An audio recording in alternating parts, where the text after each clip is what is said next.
Hi, I'm Marcus Huskins, a producer, mixer, engineer out of the Toronto, Canada area. This is going to be the first video in my series VCC 2.0 Explained. Now VCC stands for Virtual Console Collection, and it's a product made by Slate Digital.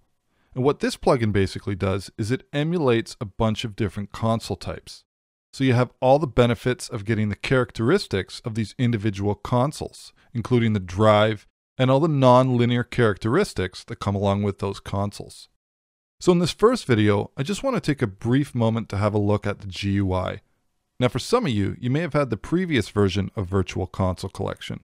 And in the next video, we're going to have a look into some of the differences that we see between version 1 and version 2. The main difference obviously being that now Virtual Console Collection exists within the Virtual Mix Rack plugin, whereas before it was a standalone plugin. Alright, so let's have a quick look at the basic GUI here. Now one of the things that we see right off the bat with VCC2 is it's been simplified. So let's have a quick look at some of these features here. Starting off at the top here, we have our VU meter.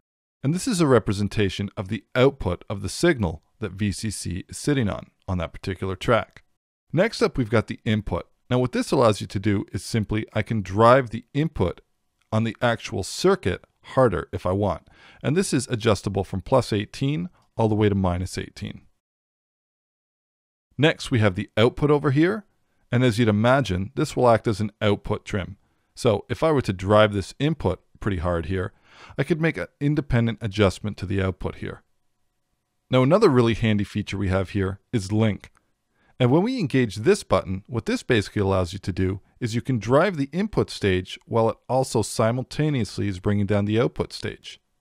Conversely, we could back off the input stage on the circuit and it also will bring up the output. So the idea here is that we maintain a relative volume match while we're making adjustments to our input gain. So directly down below here, we have the different console types that we can choose. Now these have all been modeled from specific consoles. So we can toggle through these consoles just by clicking this here on the individual name here. Or I can just grab the very tip of this here and I can move along and make my adjustments like this. Now next up we have the drive. Not to be confused with the input gain of the actual circuit. The drive is more or less just exaggerating the vibe or the characteristic that the individual console type we've selected has. So at its default value, it comes up as 6. And I can bring this drive all the way down to 0, or I can push it all the way up to plus 18. And again, this will just be magnifying the characteristic of that particular console type that you've chosen. And next up, we've got the group selector. And basically what this allows you to do is make choices between different groups. So you can assign different sets of instruments and tracks to their own group. Now in the bottom left, we've got a noise reduction button here. And when this is engaged, this is just adding some noise reduction. So any hiss that is inherent to the console types that's coming across in VCC, we can apply noise reduction so that we don't have that hiss. And next up, we've got our group bypass.